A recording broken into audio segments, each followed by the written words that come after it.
Everything you know about Star Wars is wrong. On this episode, Midichlorians is not power level. Choco, for the longest time, the Versus community, for people who are obsessed about Anakin, the chosen one, their power and being the most powerful, who would win in a fight, we've had to deal with the over 20,000 remark. It's over 20,000. Yeah. No.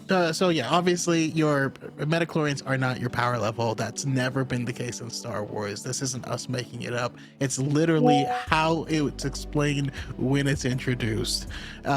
Child Anakin has more midichlorians than Grandmaster Yoda, being 800 years old. If they got in a fight, who would win? Yoda would win. Anakin, because for sure. Over 20,000. Yeah. So it's such a weird like thought process, because there's just been a lot of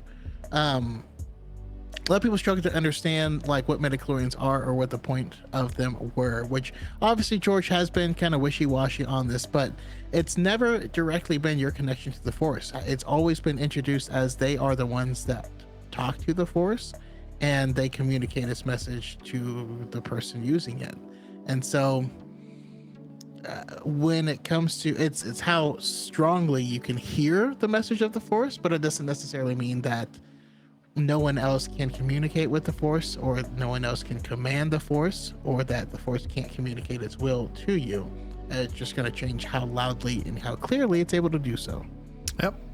As I've always said in the past, with regards to the Rise of Kylo Ren comic, Luke describes it or tells his students that anyone can open the door to the Force, but some people have the door wide open at the start, and that would be the people who have large amounts of M count, or midichlorians as they say. And I often describe it as there's two people, one has a high midichlorian count and one has the bare minimum. They're both hearing the same will of the Force. They're both sensing the living Force. One is just a shout and the other is a whisper, but with enough training they can train their mind to sense and to hear it much more clearly. And this is evident in the books, where we have a bunch of people who are skilled at certain things and unskilled at other things, and some abilities come naturally to them, like the mind trick, and some abilities like levitation come naturally to other people. But whatever the case may be, it is what they train for and what they are naturally, what natural affinity they have for the Force that kind of dictates what they can and can't do with the Force. So two people having differing midichlorian counts, whether lower or higher, is not going to determine the winner of a fight, right? The winner of a fight is however it's written. What story are they telling?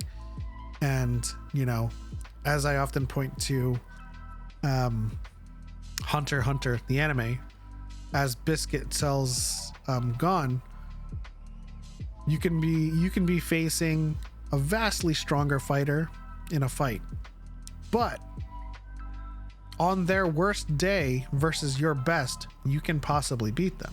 So it all depends. If like the strongest person in the world is just having a really bad day and they make all of the mistakes in the world, they're gonna lose. So what's the final take on this, Choco? The final take is it's gonna be two takes. Go for it. Sorry. So the way I kind of see it in two different ways. One, the Force is more like music than anything else. Some people can naturally hear rhythm in everything. You tap on a desk, they hear rhythm. They hear a wind chime. They hear music, and they're having an easier time producing or writing or whatever. That doesn't mean that just because you don't hear it, you can't do it. Doesn't mean that person over there can't do it. This person may pick up guitar supernaturally Doesn't mean this person can't play piano. You know, I primarily play drums, and I had a much easier time picking up drums than I did guitar, which I also can play because I spent time learning. And that's largely how we need to think of it, and stop thinking about it in terms of power level, right? Your midichlorian count mostly equals like your natural affinity. For everything else, it doesn't necessarily matter, and that's why Obi-Wan washes Anakin all day long. Ooh, that's a hot take. It's not a hot take. The hot take was Anakin lying in the goddamn lava after he got washed by Obi-Wan. That's a hot take. Anyways, bottom line is midichlorians is not power level.